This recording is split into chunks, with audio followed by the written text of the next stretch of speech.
जीवन का हर क्षण निर्णय का क्षण होता है। प्रत्येक पद पर दूसरे पद के विषय में कोई निर्णय करना ही पड़ता है और निर्णय अपना प्रभाव छोड़ जाता है।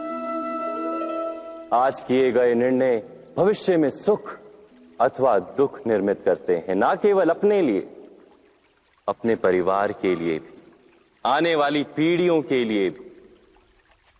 जब कोई दुविधा सामने आती है तो मन व्याकुल हो जाता है, अनिश्चय से भर जाता है। निर्णय का वो क्षण युद्ध बन जाता है और मन बन जाता है युद्ध भूमि। अधिकतर निर्णय हम दुविधा का उपाय करने के लिए नहीं, केवल मन को शांत करने के लिए लेते हैं। पर क्या कोई दौड़ते हुए भोजन कर सकता है? नहीं। तो क्या युद्ध से जूझता हुआ मन कोई योग्य निर्णय ले पाएगा?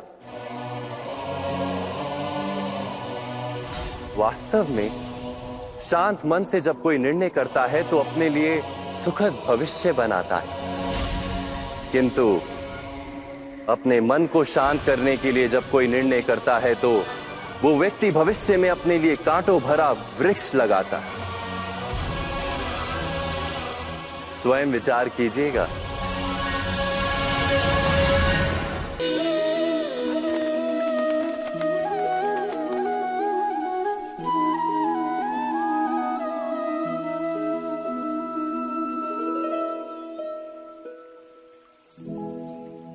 निर्णय के क्षण में हम सदा ही किसी अन्य के सुझाव, सूचना, मंत्रणा या परामर्श को आधार बनाते हैं और हमारे भविष्य का आधार हमारे आज लिए गए निर्णय के ऊपर होता है। तो क्या हमारा भविष्य किसी अन्य के परामर्श, किसी अन्य के सुझाव का फल है? क्या हमारा संपूर्ण जीवन किसी अन्य की बुद्धि का परिणाम? क्या हमने कभी विचार किया है? सबका अनुभव है कि भिन्न भिन्न लोग एक ही स्थिति में भिन्न भिन्न परामर्श देते हैं। मंदिर में खड़ा भक्त कहता है कि दान करना चाहिए और चोर कहता है यदि अवसर मिले तो इस मूर्ति के श्रृंगार चुरा।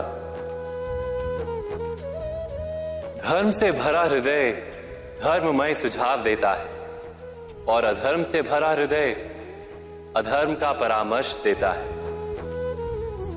धर्ममय सुझाव का स्वीकार ही मनुष्य को सुख की ओर ले जाता है, किंतु ऐसे परामर्श का स्वीकार करना तभी संभव होता है जब हृदय में धर्म हो।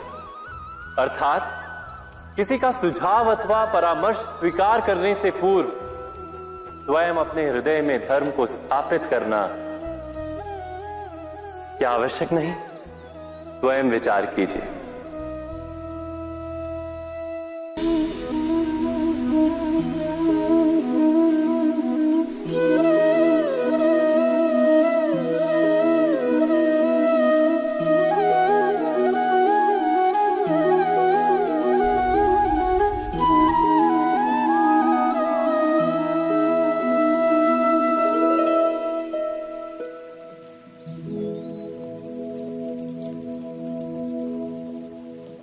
भविष्य के आधार पर सब आज का निर्णय लेना चाहते हैं। भविष्य में सुख मिले, भविष्य सुरक्षित हो, ऐसे निर्णय आज लेने का प्रयत्न रहता है सबका। आप अपने जीवन को देखिए, क्या आपके अधिकतर निर्णय के पीछे भविष्य का विचार नहीं होता? और हो भी क्यों ना। अपने जीवन को सरल और सुखमय बनाने का प्रयत्न करने का अधिकार सबका है। पर भविष्य तो कोई नहीं जानता, केवल कल्पना ही की जा सकती है। तो जीवन के सारे महत्वपूर्ण निर्णय कल्पनाओं के आधार पर ही करते हैं हम।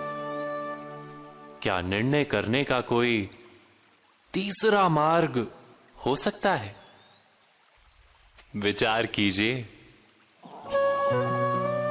सारे सुखों का आधार धर्म है और वो धर्म मनुष्य के हृदय में बसता है। तो प्रत्येक निर्णय से पूर्व स्वयं अपने हृदय से ये प्रश्न अवश्य पूछ लेना कि ये निर्णय स्वार्थ से जन्मा है या धर्म से। क्या इतना पर्याप्त नहीं? भविष्य के बदले धर्म का विचार करने से क्या भविष्य अधिक सुखपूर्ण नहीं होगा? स्वयं विचार कीजिए।